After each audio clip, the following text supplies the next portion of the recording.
Hello and welcome to another exciting episode of Token Podcast Review. I'm your host and sometimes referee, the friendly neighborhood, Zach Stat Pearson, except no substitutes. My background with One Piece is non-existent. I can recognize 10 of the characters. I think Zoro's cool till he puts a sword in his goddamn mouth. And I've seen the movies. Not all of them, a few of them. So I'm pretty much the closest you can get to an unbiased opinion. The amount of time I've invested in One Piece does not equate to 4 hours. And that's saying something. Today I'm joined by the Officer of the Seas, a one Officer 9000 with the Jolly Roger. All right, Officer, what's your experience with One Piece? Don't put me in with those Jolly Roger types. I'm with the Marines.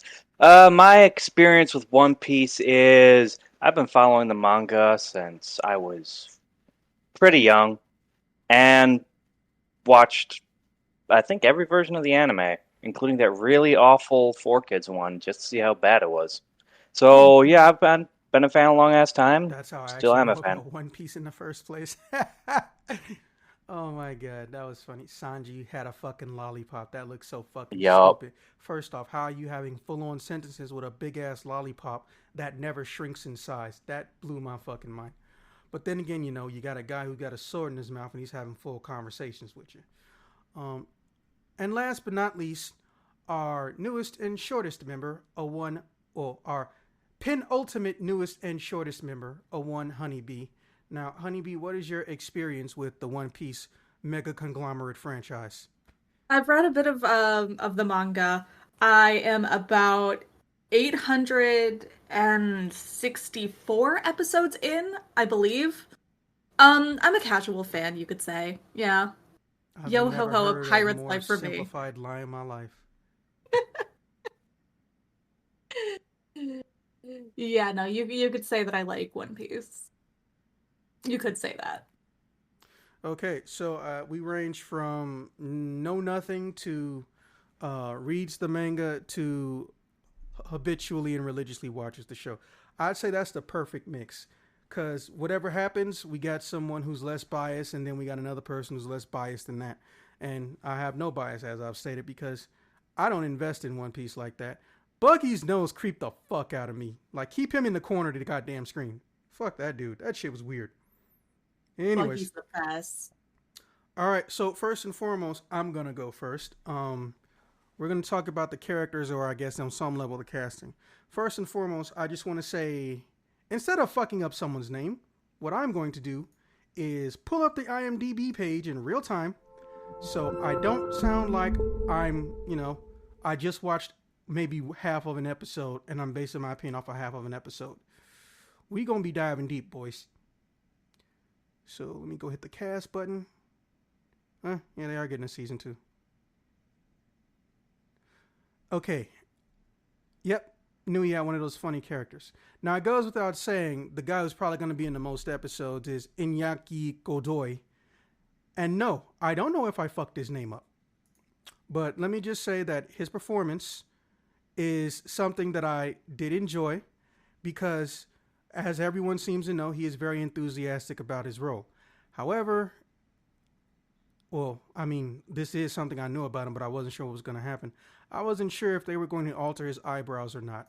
Now, it's been mentioned multiple times that Oda, the creator of the series, has a set view of how he views the characters' ethnic backgrounds instead of just fantasy characters, right?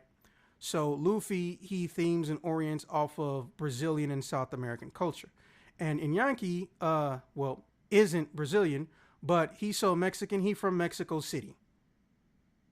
Like literally, Yep. he's actually from the city called Mexico. So, I don't foresee that being an issue. Not to mention, Oda told him to his face, he can't imagine anyone else playing a live action version of a character. Now, don't get me wrong. As far as egotistical compliments go, that's very high up. But as far as actor compliments go, you almost can't do better than that. When You can't. the director tells you point blank, hey, listen, the creator, not the director, tells you, hey, listen, Yep. for me, there is no one who better embodies his character. And he told him to his face, and he started crying. So I respect this dude and his acting just because he respected the role. And this is coming from somebody who couldn't give two shits if One Piece ended next week. So, Iñaki, I honestly have no problem with him. Now, the writing, on the other hand, some of the shit they made him say, I have a bit of an issue with. I know Luffy's character enough to know that he's one of those, I'm going to force positivity in a shitty situation no matter how dire it looks type of people, right? So when people tell him you're trying to become the Pirate King and all you got is a barrel, and he's just like, hey, I'm going to start with a barrel. I'm not going to end with a barrel, stuff like that. I get it. It works. It's believable, which is something hard to pull off, especially given, what they're doing. Considering the source Cowboy material. Bebop and One Piece, not One Piece. Look how bad Cowboy Bebop and Resident Evil went. Reminder, these are two shows that don't rely on fantasy. They don't really rely on fantasy. And they somehow just had a fantastical, delusional script. But when you get to One Piece, when you expect it, they found a way to make it feel almost ironically realistic and serious, despite, the goofy nature. Buggy alone being one of the biggest creators of that shit. Yup. I honestly felt like he overstayed his welcome in the first season. I know he shows up more. They didn't have enough. They did not enough Buggy. I would watch an entire show about Buggy. You have no idea how much I love this character. I can't wait for him to team up with Alvida. No. Next to Usopp, Buggy is my absolute favorite. From the like anime and from the live action. And no contest. Let me pull them up on screen for the audio. Jeff Ward. Yep. I feel like I know that name. Perfection. He could not have been better. Oh, let me see. What was he? I don't think he could have been any better than he was. Agents it was really fucking good. Oh, he's from Agents of fantastic. S.H.I.E.L.D. Yeah. Okay. He got a Beetlejuice aura to him without makeup on. A little bit. He's very pale. Kinda, yeah. I mean, his facial structure, shit. But okay. I mean, you know pale better than me. Yeah, I would. I miss when you walk in and stuff. That's your own damn fault. Damn. I'm not mad. I feel like if you go to a beach, that's where you go when you die. That's your version of hell, a fucking beach. That is hilarious. Anyways. I love sun, believe it or not. Well, that's okay. The sun still don't like you. It doesn't. It's a love-hate relationship. I love it. The sun hates me. The sun is an oppressive ball of fire in the sky. For white people. Now, yes. Yeah, so I don't hate that he was there. I didn't hate his portrayal and performance. My issue was how long they kept him in the show. I get he became the comic relief, but let's be honest. That's Usopp and Luffy. We don't need 3 comic reliefs divided up. That was my issue. I knew going in, a bare minimum, Usopp and Luffy were going to be massive amounts of comic relief. So seeing Buggy in there longer than felt necessary, no pun intended, bugged me. But I will say this. Shut up. I will say this. His portrayal and his acting was good. He made me believe he was a sadistic, psychopathic bastard. Not to the point of it being a horror movie-like. He walked that line. Don't get me wrong. But he honestly felt like he had some screws loose.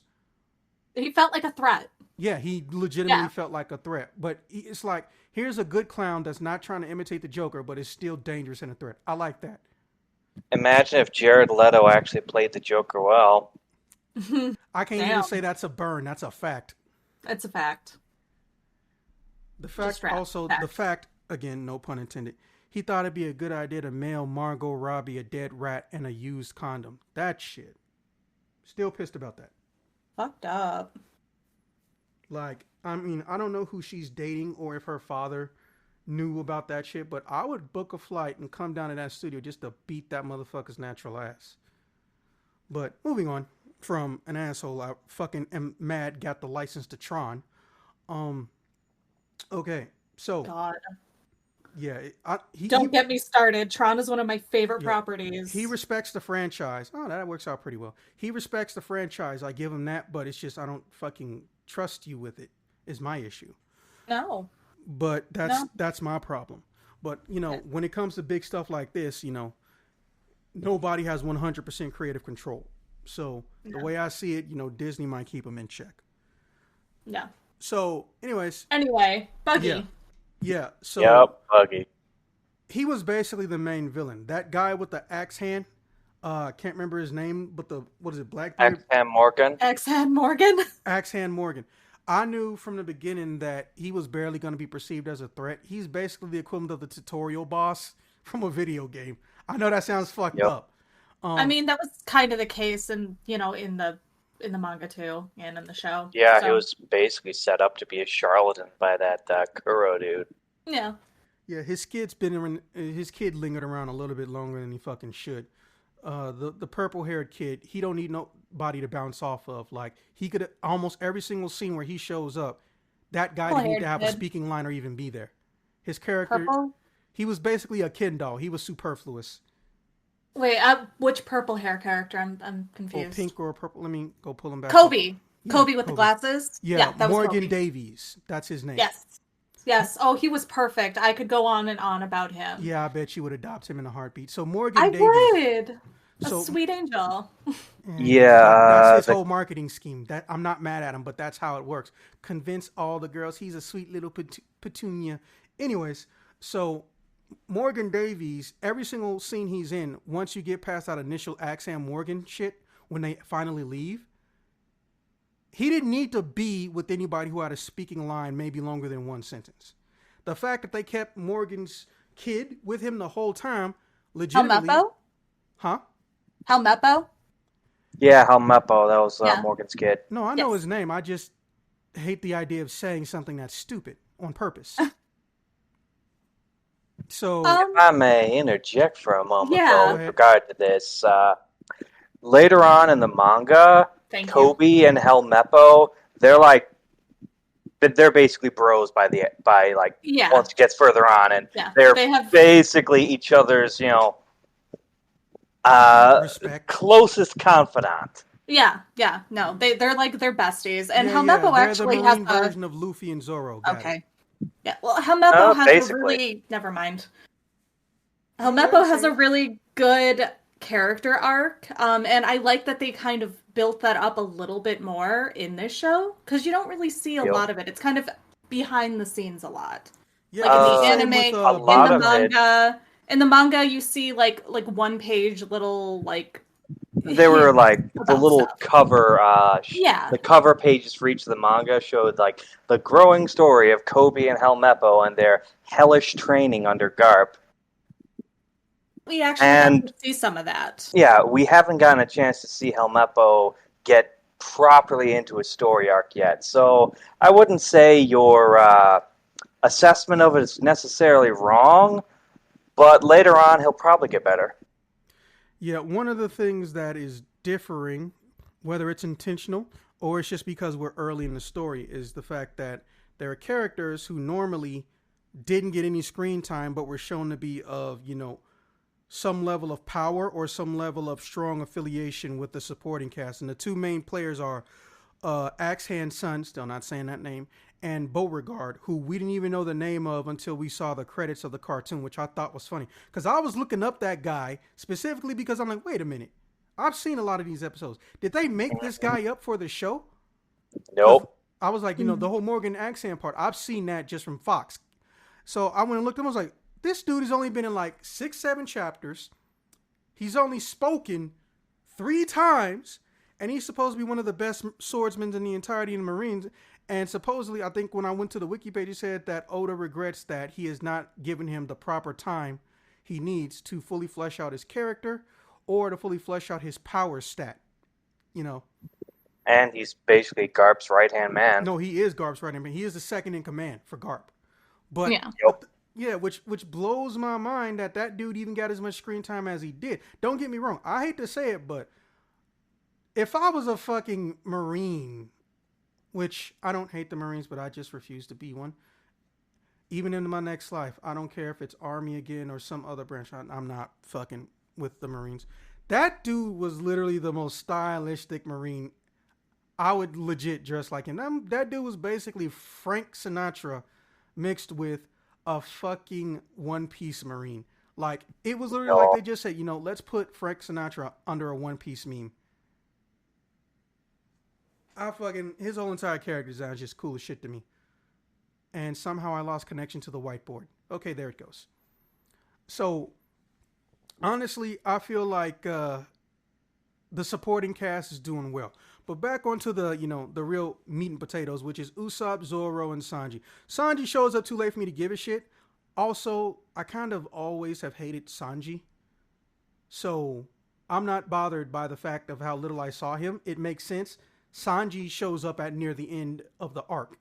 There are obviously some characters missing, like, Sanji's temporary rival, who dies off screen, that they showed for maybe, I think, 2 seconds or 20 seconds in one episode.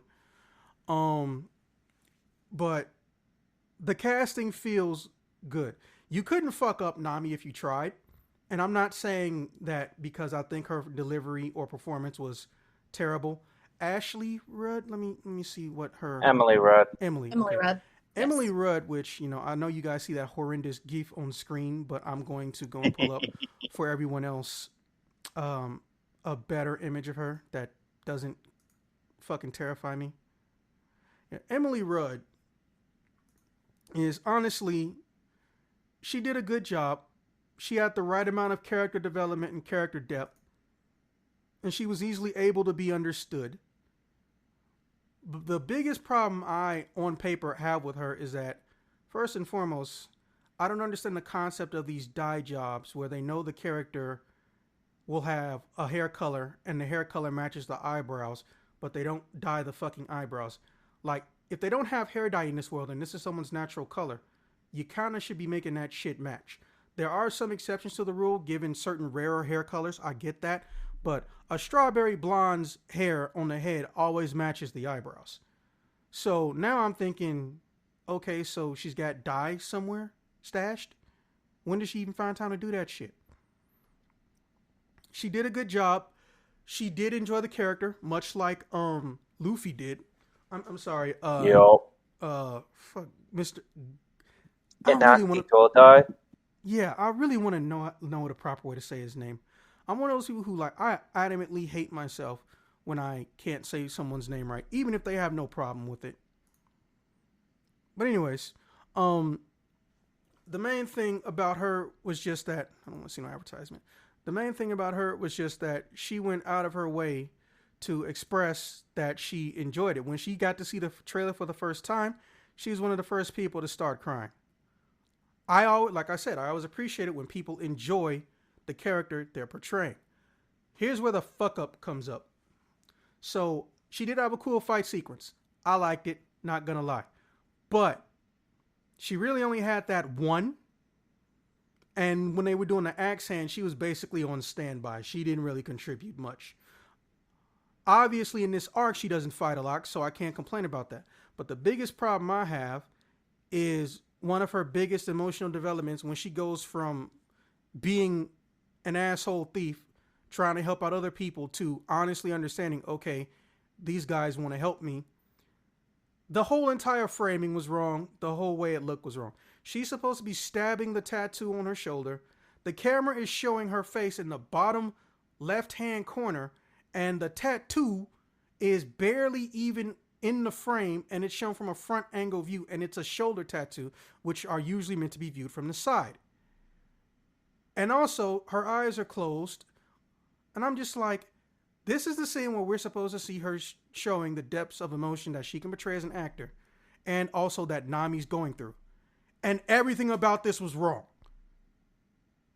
And when she's yelling out Arlong, it doesn't sound like she's angry.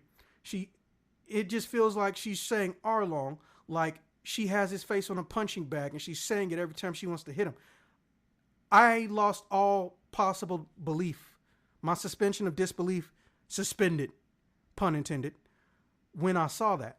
But almost everything she did up to that point, I enjoyed, because Nami, and really any woman, in a group of men that she thinks, okay, these guys are rambunctious jackasses, but they're noble, rambunctious jackasses.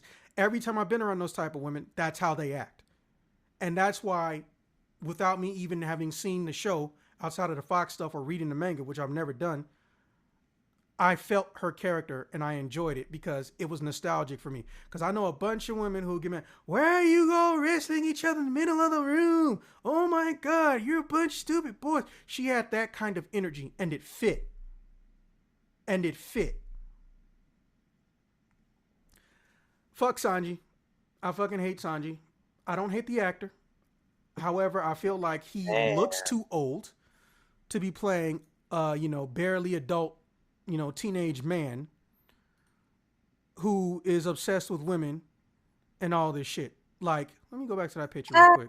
I When don't know. he smiles, I found he him. immediately gets a bunch of frown lines and wrinkles.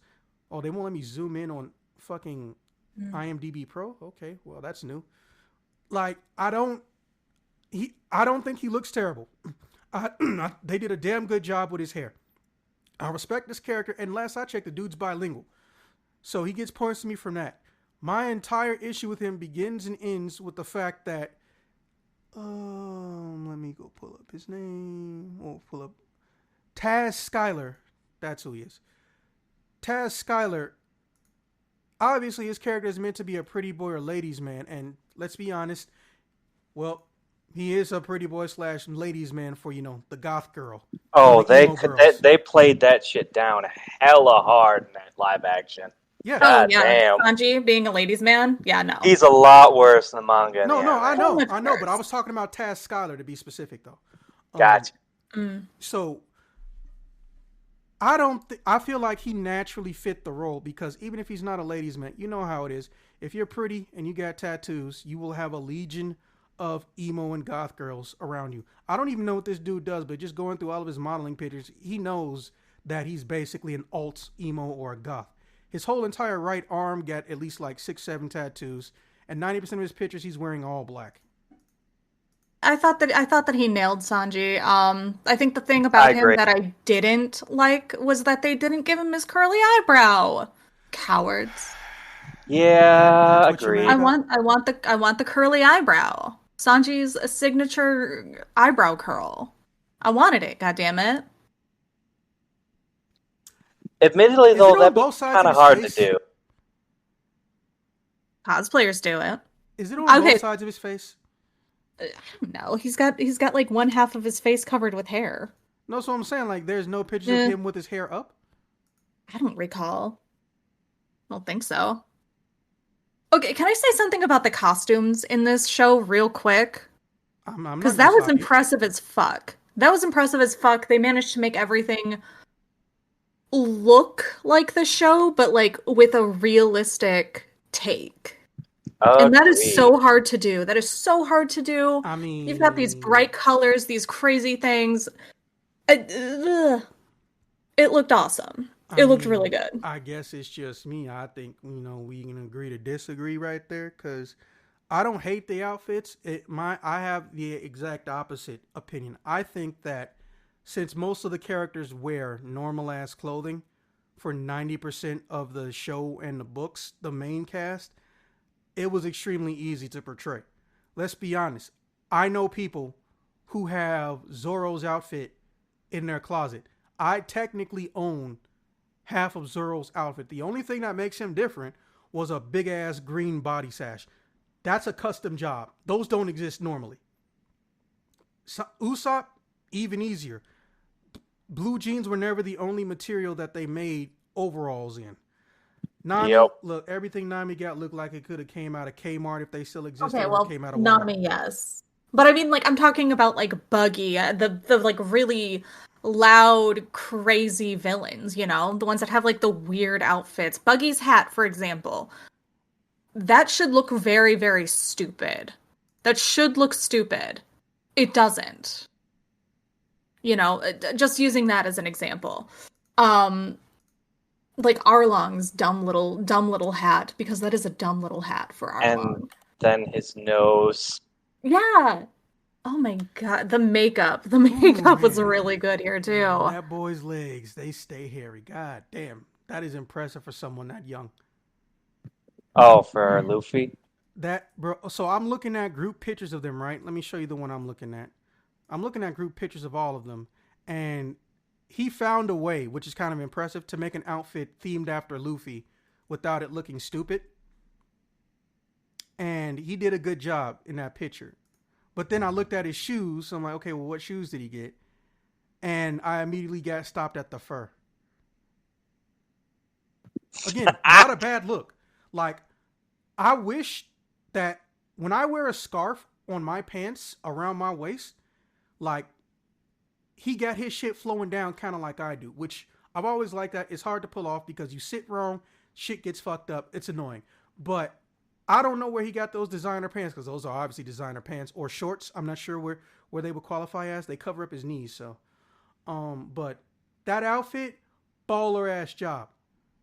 But man, the boy Fuzzy. And Zoro over here, you know, Nope. he's trying to pull off a shade of green, but so much light is hitting him you can't really tell that it's green. Usopp, you know, he did a good job. He's usually the shittiest dressed out of all the characters, but the dude who played Usopp, he cleaned up hella nice. And you know, pretty boy emo guy is always going to be dressed in pretty boy emo stuff. So I can't even be mad at him. He found a look that works for him. Yeah, they legitimately, I can see them pursuing a friendship outside of One Piece, which is really what you want to have when you have a cast where at different times different characters are important. I honestly feel like they are very, very, very, you know, they work well together. The only one who you could say is technically a problem is good old fashioned fucking Zoro. But that's why I like him. I like him because Zoro fucking I like him because Zoro is that guy who's mad at everybody, but he respects everybody. Yo. Makinyu, which sounds like some singer name, Makinyu. I'm happy with it. I'm happy with everything did. Mm-hmm. Also, he's like second generation Hollywood. So if there ever was probably somebody on set who was professional, it was fucking him. Honestly, I enjoyed everything he did because he was single-minded, he was down to earth sounding, and he was a little bit annoyed, depressed, and angry mixed with stoic, which is a hard thing to pull off. Because if you're stoic and you're nonchalant, if people even remember what that word means, you have to act like you don't care, you don't give a shit. But at the same time, you're in a group cast of friends and homies, and you're teaming up with the person who's literally your exact opposite as far as personality, which is Luffy. And it feels believable because they always feels like they could snap on each other and get into a fight in 3 seconds, or they could have a lifelong bond and friendship, which that works and it makes sense because from what I remember from the Fox show, that's actually how I viewed Luffy and Zoro back then. Okay, here's the serious guy, and here's the dude who will fuck around first chance he gets. Here's Piccolo, and here's Goku. Yo. You know? So I got nothing negative to say about his performance. I do like that even when they change clothes, they all feel like a reference to shit that they've already worn. I'm so glad Usopp got out them goddamn overalls, or they put a shirt over them overalls so fast. Oh my god. Ugh. Yeah, it was pretty cringe. Yeah, and then what was that? He used to wear a cape and a mask for like 4 years or something in the manga. I was like, I'm not fucking with Sniper King shit. I love Sniper But King. Sniper King is when he actually got like even more badass. Yeah, that was a major character arc for him. Yeah, but here's what I'm telling you. It doesn't mean he didn't look stupid. Well, I mean, I thought the mask was cool. Usopp is a goofy character from the start, my favorite character, but I mean, like he's not the character that you initially take seriously. Though, No, I understand he's speaking of comic relief. Usopp, No, I totally understand. Him and Luffy are comic relief. I stated that earlier. My biggest issue, though, is just the fact that he almost feels overdone. Like, when he's laying on top of Zoro, pause, and he's like, Usopp, get off me. Like, you know that he just got slashed across the chest from literally one of the most dangerous people that exist, period. And you just on top of him. Mihawk is a badass, yo. And I'm like, bro, listen, I'm actually getting somewhat annoyed now at that point. by the comicalness of him and Luffy, because it's not even like they amplify one another. I'm sure that'll be in later seasons. They will amplify one another. We all know that's going to happen. My issue Oh is yeah. that they don't seem to know how to properly tone his comicness, his comical mischief. Because, they got the source material right there, and it may be good for a quick yuck, but when it's in live action, some things don't transfer as well just for the simple fact that, hey, this feels stupid or looks stupid. And that was like one of my only true issues with having too many people play comic relief. Somebody's going to do something that makes me go, dude, cut that shit the fuck out. The thing about Usopp is there's a whole lot of like character. Oh shit! Lost connection to whiteboard. I don't know. Yeah, I don't know. That Reconnect. keeps happening at random to me too. But the thing about Usopp is there's so much more that he's brings to the table in each story arc. But I feel like they've been cutting a bunch of it out. Each story arc, there's at least one moment where Usopp gets to be a badass. And they didn't even have the one for his introduction arc, which I think kind of set things not so good for the introduction of his character. They could have done a hell of a lot better there. Yeah, we're actually gonna get on that next. But that's just how I feel about Usopp. I know I spent more time on Luffy and Nami than everyone else, but I mean, who had more screen time? But Zoro is almost perfect from the get-go.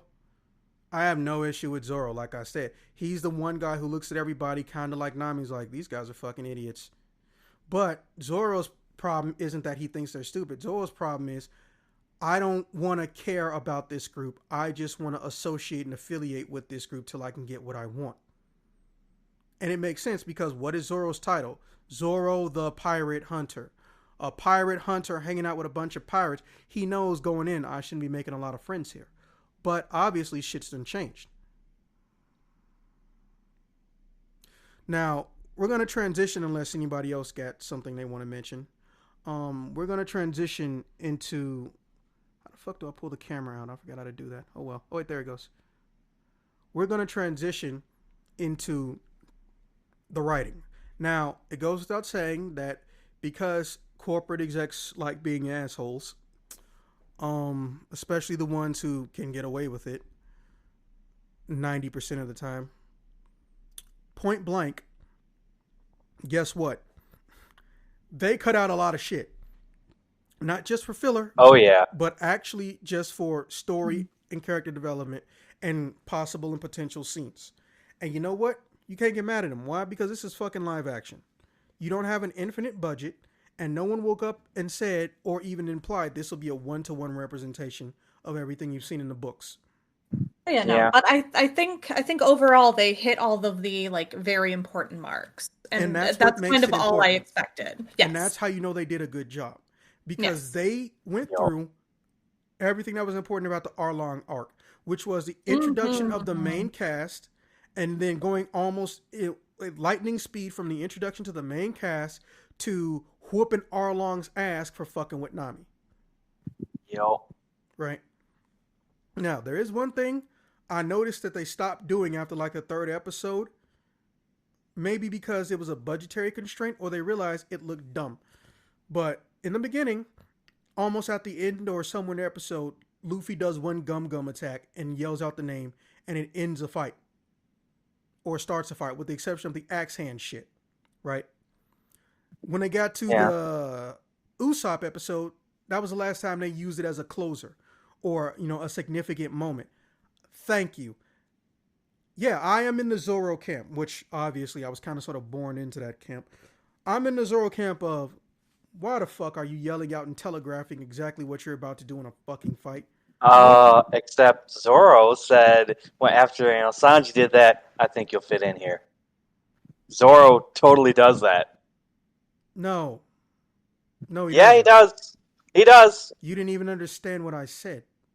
Listen to what I said.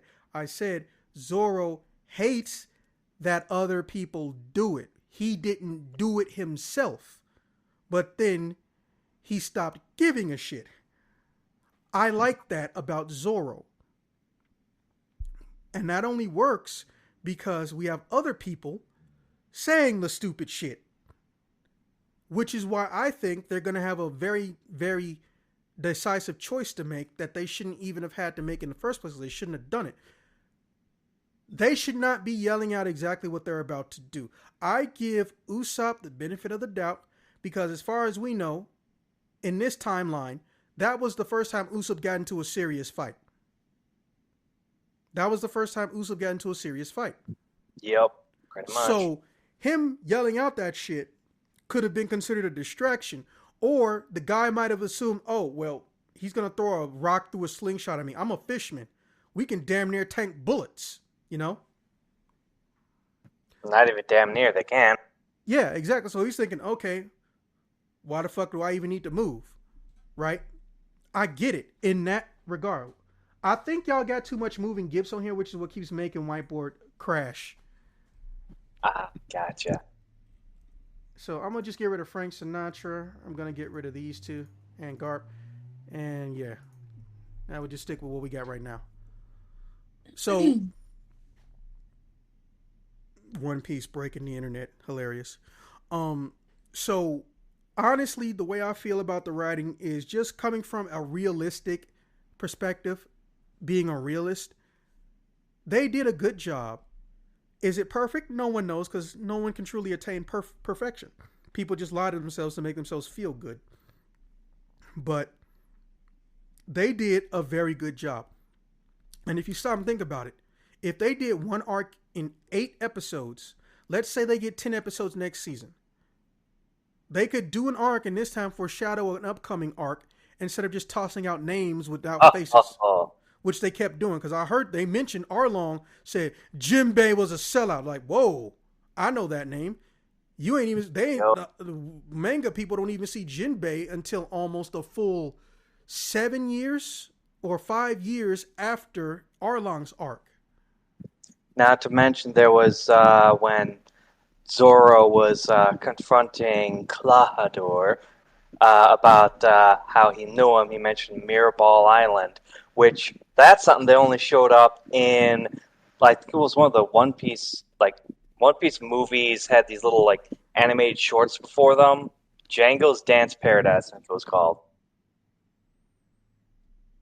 I don't even know what happens in Mirrorball Island, but it sounds cool. Yeah, it's pretty nice.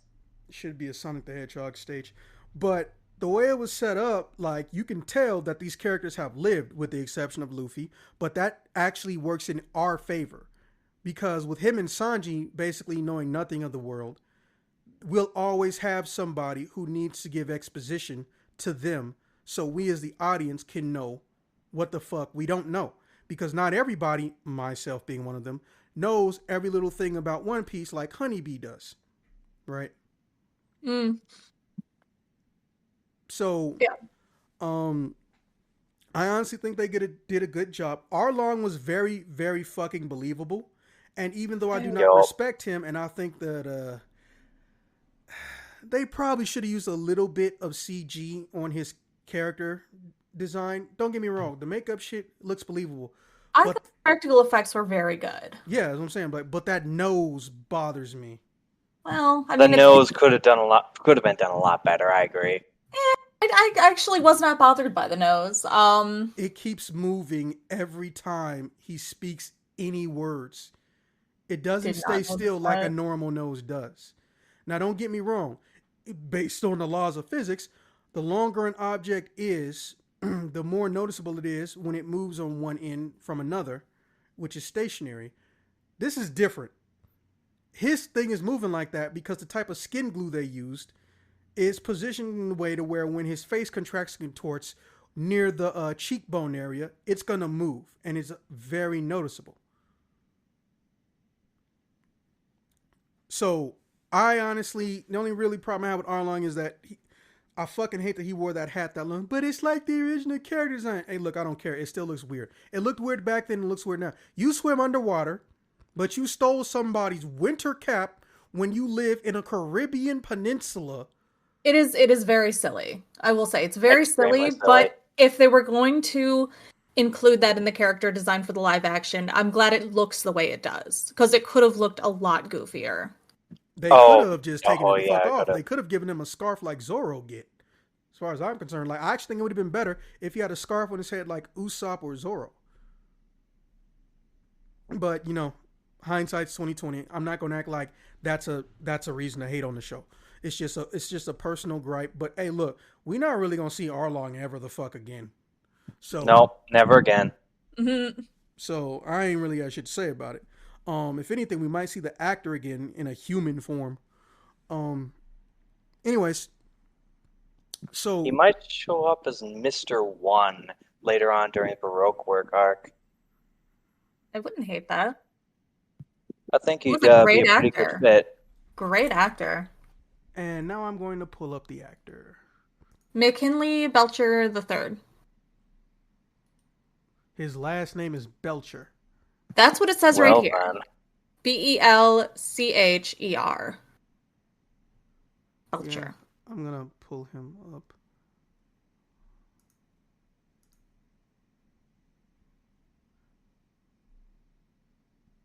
Oh, well, that explains the issue with the prosthetic nose.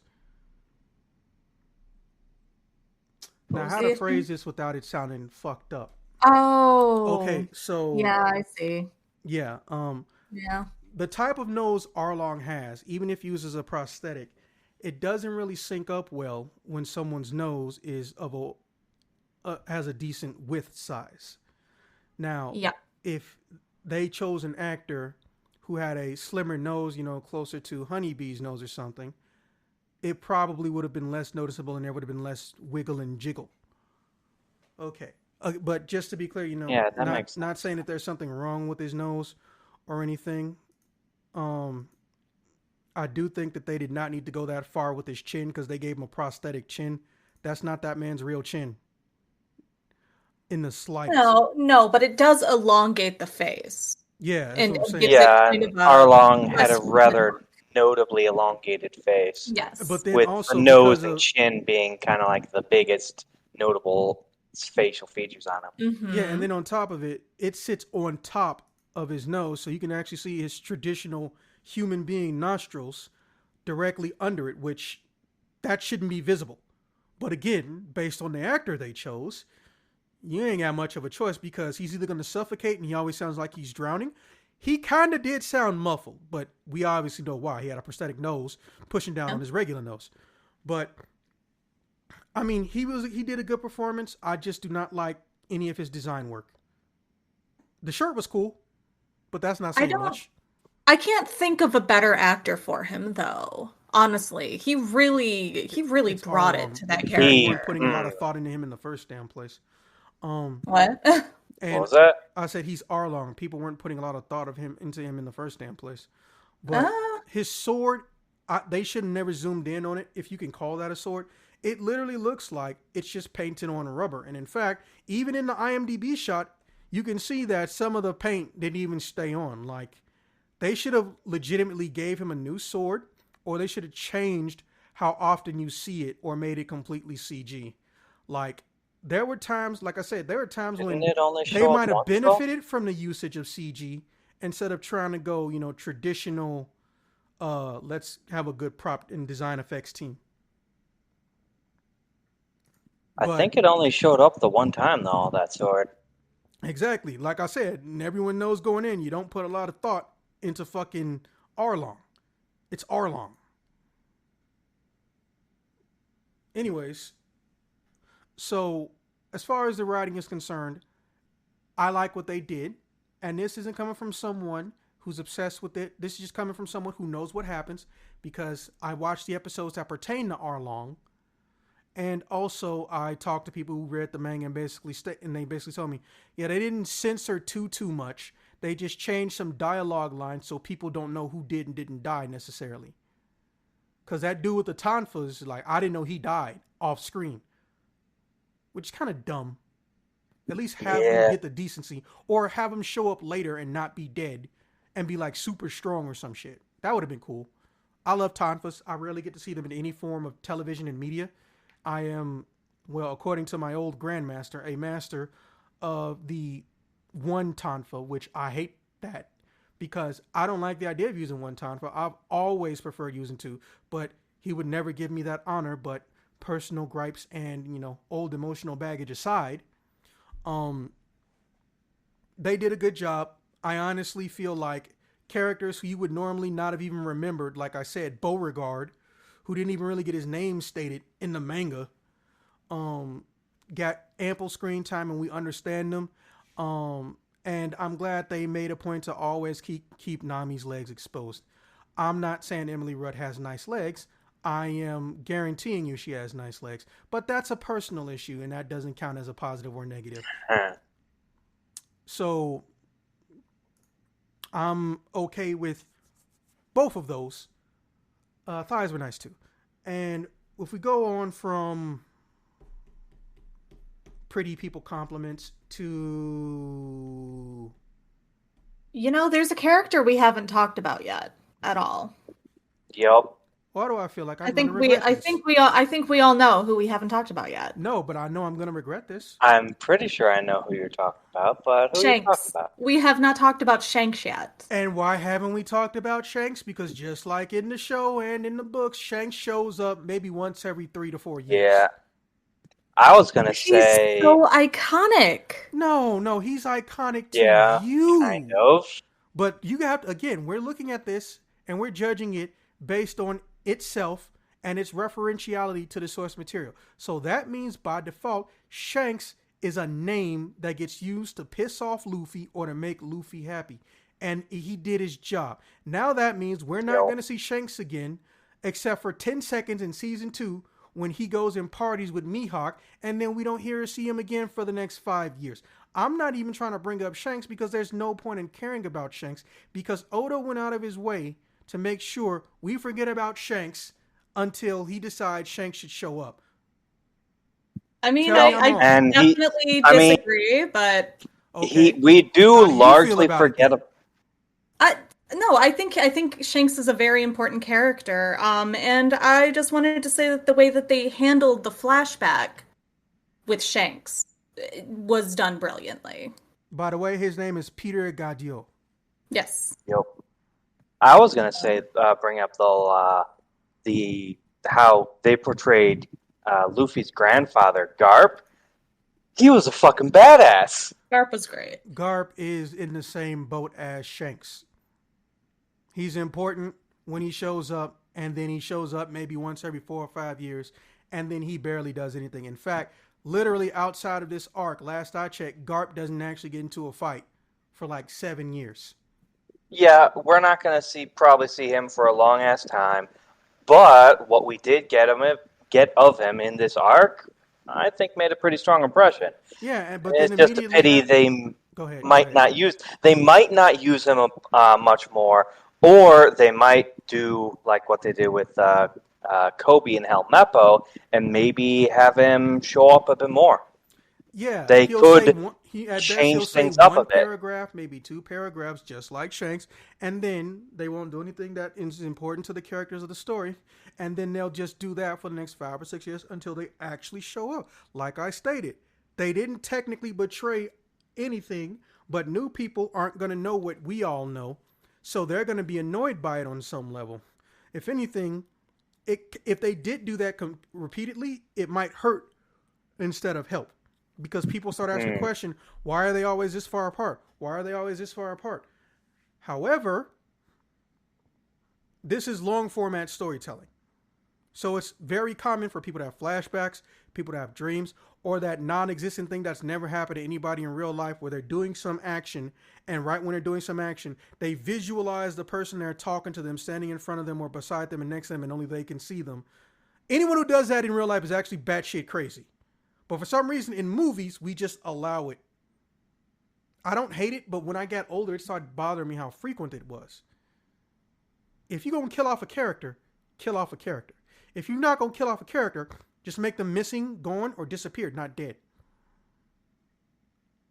But, story writing gripes aside, they haven't done it yet, so I can't accuse them of it. I guess that brings us into our last little element of this discussion, which is I can't answer this, so it's between you two. And you're the captain of this pirate ship. So, Honeybee, I'm gonna let you answer first. Um, do you honestly feel like, based on what you watch and from the show, that did a good job, or that the show comes off being able to be taken seriously and get more seasons? Yes, I know we're already getting a season 2, but I mean, do you think that they did a good enough job with the show to where they respected the franchise and the media that it came from? Oh, absolutely.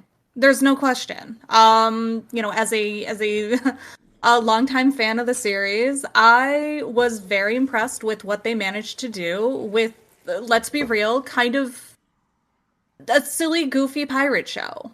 Like mm, it was funny when it needed to be funny. It was serious when it needed to be serious.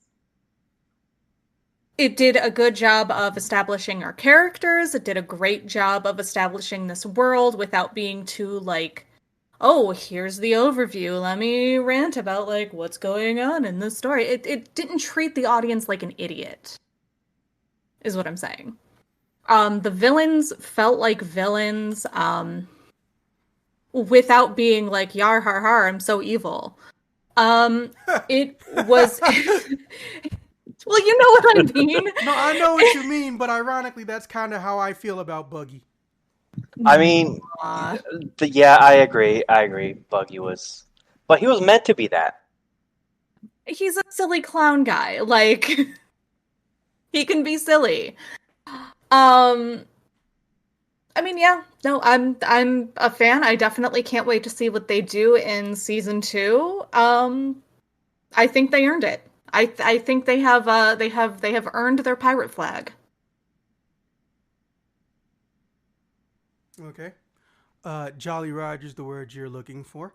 All right, officer, I know. I being know. from the more It's manga just perspective, okay. you get screwed twice over. Because as we all know, and anime people love to fucking forget and act like they're the shit.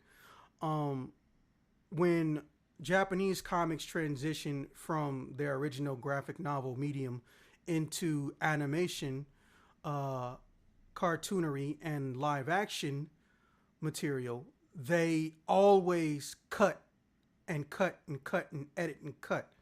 So based on what you know, with your extensive, comic history with the books, what do you feel about the live action? Did they respect it? Are you okay with its performance? Let me know. So I actually looked back when I was watching the this new Netflix live action. I actually went back a bit and read some of the manga, like the really early parts. Which, man, a lot happened there that I completely forgot about, and a lot of that was some of the stuff that they ended up cutting. So, look, thinking back on it, yeah, I forgot about this. It maybe it didn't really even contribute all that much. Maybe it didn't even have to be in there.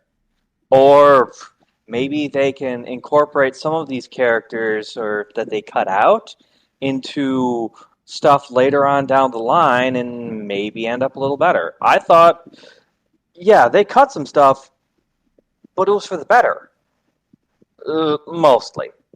I feel like they could have still had that hypnotist Django, but I know why they didn't include him because they probably felt it might have been maybe disrespectful to Michael Jackson, who, let's face it, 100% that's who Django is based on. And, well, Michael Jackson is now deceased after, you know, let's not get into that. Fentanyl overdose. You can say fentanyl overdose.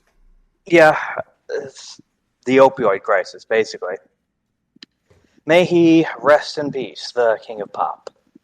But there was some characters that they cut that I felt probably should have still been there. Django among them.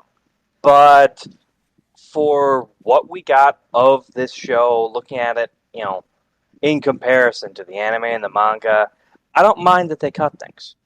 There was some stuff that they didn't really even need. So I thought, pretty decent. I'm looking forward to seeing more of it and seeing how they change it. I mean, it might sound kind of odd why you're looking forward to how they change it, but I don't want just a cookie cutter of, oh, let's take the manga and just make everything the same. I want it to be different. Okay, and well, I mean, I really can't say much, but I will say this: One Piece live action accomplished something that few franchises have ever been able to do, which is have camp, but also mature camp. I can maybe only name two shows in my entire life that I can consider mature camp. And even then, both of those shows are like over 20 or 30. No, they're over 20 and 30 years old. So the fact Which that some, shows? huh? If you don't mind me asking, which shows? Hogan's Heroes being one of them. Yes, I And definitely agree there. yeah, and the other one, MASH? yeah. No, I'm Oh, serious. Yeah, shit. MASH. Shit, I had a feeling, but I didn't think I caught. Yeah, definitely agree with both those. Yeah, and this is coming from someone who obviously wasn't the target demographic for either of those shows. But oh, and Laverne and not Laverne and Shirley. Which is the one where the main character was racist? Those were the days. What was it called? Uh, Shoot, Archie Bunker was the name of the main Yes, character. yes. Whatever show that I was. don't remember the name though. I Damn. I think it was those were the days. I'm not sure. Um, All in the Family was it? I don't know. We'll look it up later. So the way I see it, mature camp is hard. And even if you do mature camp, there's more than one kind, and they're barely done in any form of North American or really just English media in general. But honestly, they did it because I can believe Arlong exists. Why? Because Arlong, if you remove what's under, all the makeup, there are so many undertones Yeah. and puns in this sentence. But if you remove what's underneath Arlong's thinking, he's a hurt man who got disrespected, and his entire species and race got disrespected. And all he wants is to create a civilization where instead of getting respected, his people are feared. But he thinks it's respect because he has learned or he's told himself that fear is someone fearing you is the same as someone respecting you. It's not. And he is very fucking believable. Now, you match up a character like that with his goals and ambitions and what the fucked up shit he did to Nami, that's a dark drama right there. And it could sell by itself. But then you go and factor in someone like Usopp and Sanji and Luffy showing up to help her out, the complete and total opposites of both of their characters. And they don't come from a murderous background. Fucking, guess what? It shouldn't work. Or at least in live action, it should not work. But much like Power Rangers, which a lot of people said, oh, this is going to be some one and done kid show, it works. Now, Power Rangers is Mm-hmm. not mature camp, it is literal camp. Supernatural has an identity crisis, but I think that's what the appeal of it is. Sometimes they're camp, sometimes they're a serious drama that happens to be about more than just whatever the fuck is on All My Children, if that show even still comes on. Ironically, a lot of the actors have been on soap operas in Supernatural. Um, so I respect that they accomplished something so rare of mature camp. And I'm sure there are plenty of, let's call them what they are, weeboos and fucking nerds who decided that their opinion is the only opinion that should matter about the show because they're objectively right. And anyone who says anything different is an asshole and all this other shit. We all can name 10 or 20 nerds and weeboos who do stupid shit like that. That's why the Star Wars fan base is so volatile. But here's the Oof, thing. yeah. What I have to say is not devalued by my lack of knowledge about One Piece because guess what? This show wasn't made only for fans by the fans. It was made for people to enjoy. And I'm a And person. for fans to maybe get a little bit of extra enjoyment. Yeah, and you know what? Real talk. I'm not going to lie to y'all. If I didn't feel like finishing these episodes at a bare minimum, when we came to the review, I would have said, no, I hated it and I didn't finish it. Here's where I stopped and here's why. But I finished the whole thing. It also helps that it was only 8 episodes, but Yeah. I finished the whole entire thing. And much like anyone who knows you should have an open mind when you go into a TV show, minus some exceptions that are obviously meant to do fucked up shit. Looking at you, Blue Bloods. I've rarely come across a show that blatantly fucking racist. Or catering to racist. I myself personally have no problem giving season 2 a chance. But I'm telling you right now, if there's some big ass fights that happen more often, and these characters keep yelling out everything they're gonna do beforehand, I'm probably not gonna make it past episode 4. And that's if they get Jamie Lee Curtis. Reminder, Jamie Lee Curtis is a fan of the show. And she said she thinks she would be good casting for Dr. Kureha if they ever get a season 2. 100%. She just blatantly said, hey, they should call me. Perfect. She would. I can't think of anyone else who would be better than her. Bro. 10 out of 10. Here's what blows my mind. I was thinking some shit like that when I saw the Tony Chopper season in the beginning. Like, this woman is one of those women who she never stopped dressing like she's 30 even when she's 60, which, depending on who you are, that shit is so epic, and I respect you that much more for it. Not saying that, there's something wrong with dressing 60, but here's the thing about dressing your age. That's a very nebulous thought process, if you stop and think about it. I'm not saying you got to wear something tight fitting and have your legs out and, some smutty shit, or just something that shows a lot of skin because it's hot outside when you're 60. I'm not saying you can't do it because you're 60. I'm saying you dress in a manner that makes you distinguishable from most people in your age group. I think that's very fucking cool and respectable. That's why, even without the fetish elements, I respect how goths and alt people and metalheads dress when they get older, because it makes them distinguishable. Because back in the day, let's be honest, up until maybe the 70s, everyone over 40 dressed practically the same until we got to, Harley Davidson culture, until metalheads started getting more popular, until hair dye started getting cheap, until, people realized that you don't just have to go from the hippie era, which really is a nebulous term that's derogatory and doesn't mean much, into whatever we have now. Because I don't think hipsters are around anymore. They seemed extinct. But it's really just people who don't want to dress, or who have never dressed in a very, very generic format. I'm okay with that. That's cool to me. Even if I don't do it all the time, I think that's cool. And honestly, Jamie Lee Curtis is a Swiss Army knife of an actor. Yes, she does, she had a leg up because of her parents. That don't mean she's a shitty actor. There are many actors who got a leg up because of their parents, and they're not half as good as Jamie Lee Curtis. They haven't even expressed the range that Jamie Lee Curtis has. If you go and look at Jamie Lee Curtis in Everything Everywhere All at Once, I don't know if y'all saw that movie. Wonderful movie. God, it was so good. That person she portrayed dresses so statistically average for her portrayed age group. I was in disbelief that it was actually Jamie Lee Curtis for a little bit. And then go back 1 or 2 movies and here's Jamie Lee Curtis walking around like a velour tracksuit or some shit. Like, I'm happy if she shows up. That'll make me watch at least up to when she shows up. But honestly, Sanji, much like his counterpart, pisses me off. I even hate a lot of Sanji's fucking cosplayers I know.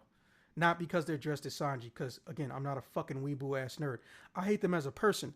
But if we exclude Sanji, and if I take away my own personal issues with them, I've already stated, dude did a good job. I'm glad he didn't get that fucked up eyebrow, contrary to what other people prefer.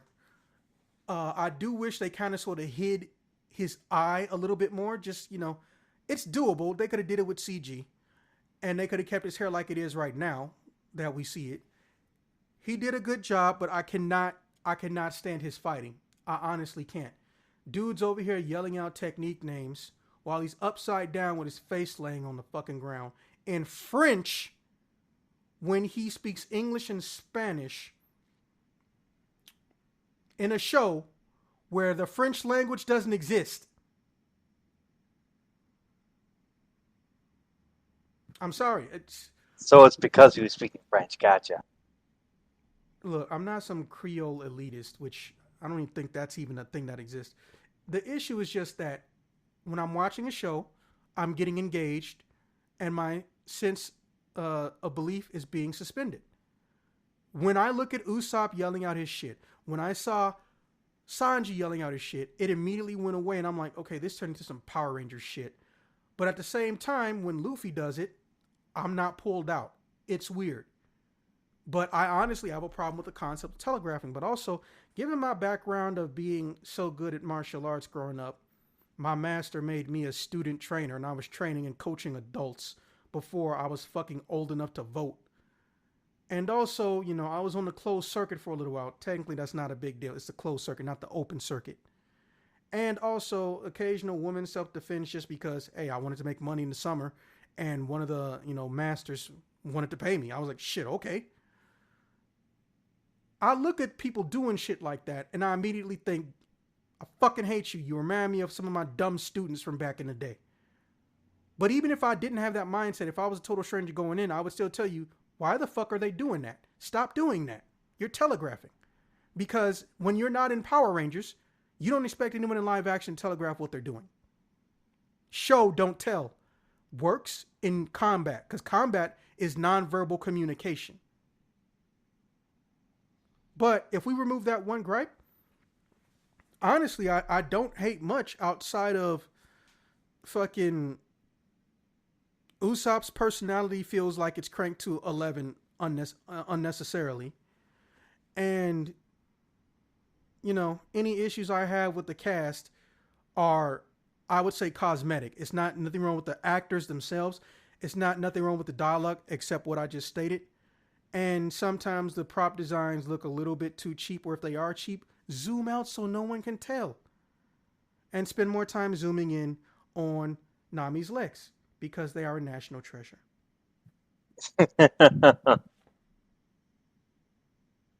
I remember a few people made jokes about how is Nami in the live action going to get the same treatment as Nami in the anime?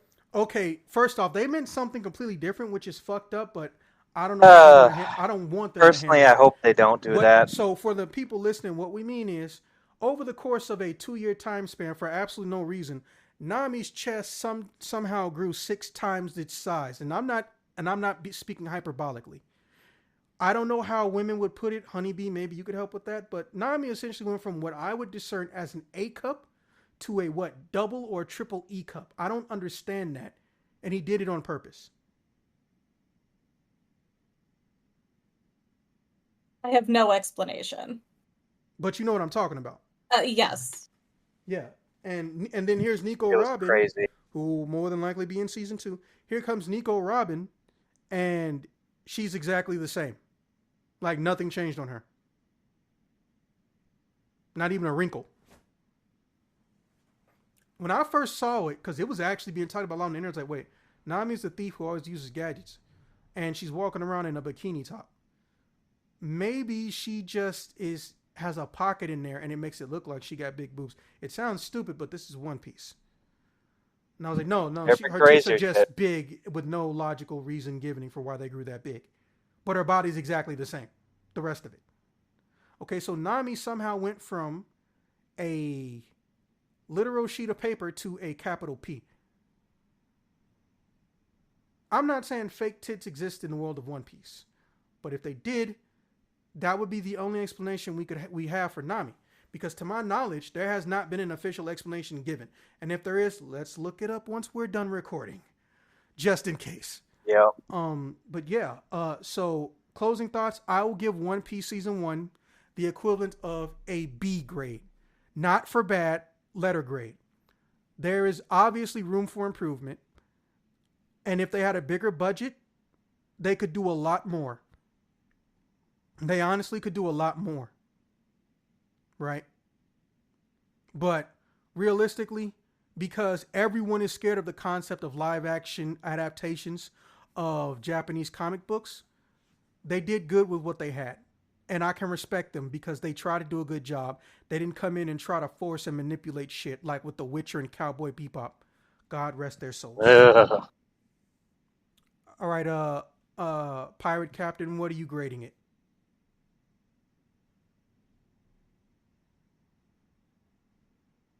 Do you really need me to tell you who you are?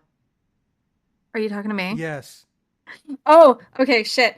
Um, so I'm gonna give it a B plus. It was pretty solid. It definitely set a standard for live action going forward. However, I am also giving them extra credit for the portrayal of Buggy. Oh So my now it god. bumped it up to an I need A. a fucking drink. You can see the pores in his nose. On his nose. That's fucking weird. That's a nose. That's not a clown nose. In Yup. the Yeah, that is actually what his nose It's looks like. fucking But crazy. not him wearing a clown nose, the character. Buggy the Clown does not wear a clown nose. He's called Buggy the Clown because he has a huge red nose. And he Yo. just didn't It would think to have trim that pores. shit down. That skin needs to breathe. Oh Let it my. breathe. All right, officer, take us home before I vomit. Uh, uh, Initially, before I got to the Baratier arc, I was going to give it kind of a lower grade, but with how things went from then on, with, some of the side characters, I give it A minus. Could have could be better, but I definitely liked what I saw, and I want to see more. All right. Well, it goes without saying we don't do a lot of group reviews. I want to try to fix that this winter season. So next up for us, I am mandating Castlevania. Know that that does not mean you mandatorily have to watch it. It means that the next review we do will be Castlevania. Um, The newest one, or the newest season, or yeah, from the we beginning? might have to release it late though because, well, I'm technically in talks with one of the producers' managers, so I don't want him seeing our opinion and thinking because I didn't say it was perfect that you know he shouldn't work with me or something. So it might Gotcha. come out late, but we'll still record it in advance. With that being said, thank you both for coming, and I will see you guys in the next one. Yeah. Bye. Farewell.